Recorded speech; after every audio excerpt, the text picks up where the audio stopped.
Bonjour, je m'appelle Catherine, j'habite Jodogne. J'ai un souci, c'est que j'ai mal au dos. J'ai très très mal, surtout dans le bas du dos.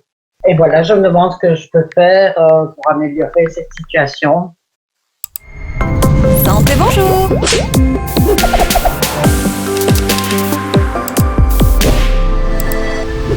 Alors Catherine, dans le mal de dos, une des premières choses que je vérifie, c'est ce qu'on appelle les signaux d'alerte ou les drapeaux rouges, les red flags, c'est-à-dire les signes qui me font dire qu'il faut réagir très vite.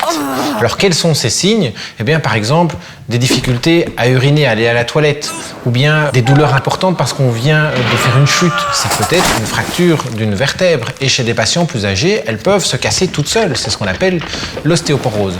Donc ces signes-là doivent faire réagir assez vite. Un autre signe important, c'est au niveau de la jambe. Cette jambe peut dormir complètement avec une perte de force. Ou au contraire, elle peut aussi être froide, ça c'est au niveau vasculaire. Il y a un vaisseau sanguin par exemple qui va mal irriguer cette jambe. Alors bon, si tous ces signes-là ne sont pas là, il y a deux grandes familles de mal de dos. La première, c'est la radiculalgie, c'est-à-dire une atteinte de la racine nerveuse.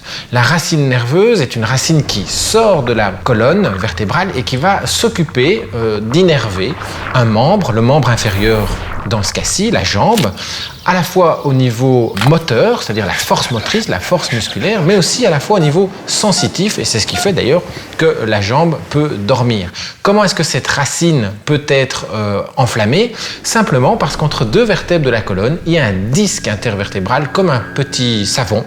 Et ce disque, si on le pousse un petit peu comme si vous mettiez un savon entre vos deux mains, vous poussez, zip, il va partir vers l'arrière, il va écraser le nerf, et ce nerf va être vraiment enflammé et donc douloureux. Est-ce que ceci fait écho à votre situation? Dans mon cas, c'est un mal de dos dans le bas du dos, vraiment. Et il n'est pas vieux, 2-3 semaines peut-être. Alors, bonne nouvelle ça Catherine, parce que ça fait penser d'abord à une lombalgie commune. La lombalgie commune, comme son nom le dit bien, eh bien elle est très fréquente, c'est même la plus fréquente. C'est un mal de dos avec des douleurs en fait musculaires. Ça se résout le plus souvent tout seul, c'est tout à fait bénin. Alors, le plus souvent, il faut des exercices quand même pour faire disparaître ce mal de dos, ce qu'on appelle des auto-exercices que vous allez faire vous-même à la maison. Et là, il y a des applications sur votre smartphone qui pourraient vous aider. Je pense à une application qui s'appelle par exemple Active Do. Allez voir, utilisez-la et vous verrez, ça va déjà bien vous aider.